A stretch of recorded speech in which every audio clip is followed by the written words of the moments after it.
The Lives of the Saints by the Reverend Alban Butler, taken from the 4th edition published in 1954. January 4th, taken from the supplementary edition. Blessed Thomas Plumtree, priest, martyr. His Christian name is sometimes given as William. He was a priest of the Lincoln Diocese and had been educated at Corpus Christi College, Oxford, around the year 1546.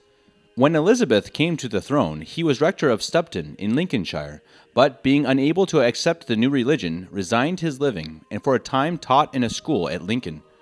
Being compelled to quit his charge on account of the oath of supremacy, he appears to have lived privately for a while, till 1569, when, at the outbreak of the Northern Rising, under the Earls of Northumberland and Westmoreland, he joined the insurgents in the capacity of chaplain.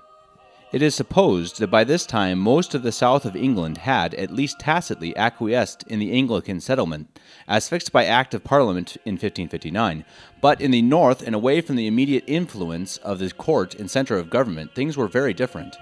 In those remote countries there were, according to Sir Ralph Sadler, scarcely 10 gentlemen of note that approved of Her Majesty's proceedings in matters of religion. The Northern Rising was chiefly stimulated by two things: the great increase of the penal statutes against the Catholics, and the chivalrous wish to liberate the Queen of Scots, the de jure heiress to the crown, then in strict confinement in Tutorbury Castle, Staffordshire. In fact, so strong was this latter feeling that the Countess of Northumberland actually proposed to gain access to the captive queen, now removed to Coventry, change clothes with her, and so facilitate her escape. Meantime, the insurrection gathered force. Mr. Plumtree is said to have greatly strengthened the cause by his sermons and exhortations, stirring both high and low alike. On 16th of November, the army of the Northern Crusade, with its banner of the 5 wounds, marched to Durham, where the cathedral was purged of its heretical service books and paraphernalia, and the ancient liturgy restored. Mr. Plumtree may have been the celebrant at the solemn mass which was chanted for the last time in the church of St. Cuthbert the next day, the 17th, but here the movement may be said to have ended. There does not seem to have been any settled plan of campaign, and in any case the earls were but indifferent leaders. The royal forces under the Earl of Sussex and Sir George Bowes penetrated the disaffected districts, whereupon Northumberland and Westmoreland and most of the leaders fled for security to the border clans, leaving their unhappy followers to the number of several thousand to the vengeance of the Queen's troops.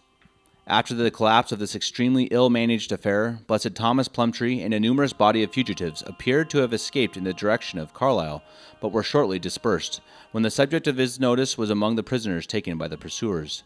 He and about 30 other gentlemen were conducted back to Durham, and as some notable example, so it was asserted, had to be made, notwithstanding the horrible slaughter by martial law that had already taken place, the Blessed Thomas Plumtree was marked down for execution.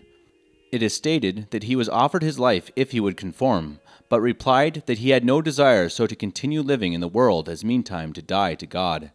The scene of his martyrdom is now covered by part of the marketplace. After undergoing the usual butchery, the mangled remains of the rebels' preacher, Sir Thomas Plumtree, were left hanging on the gibbet for about 10 days, when they were removed and buried in the Church of St. Nicholas in Durham. That the deceased was regarded as a person of some note even by his enemies may be gathered both from the fact of his honorable interment and also from the entry in the graveyard register concerning the burial of Meister Plumtree. A picture representing the martyrdom of the chaplain of the Northern Rising, who was beatified by Leo XIII in December 1886, is preserved at the English College in Rome.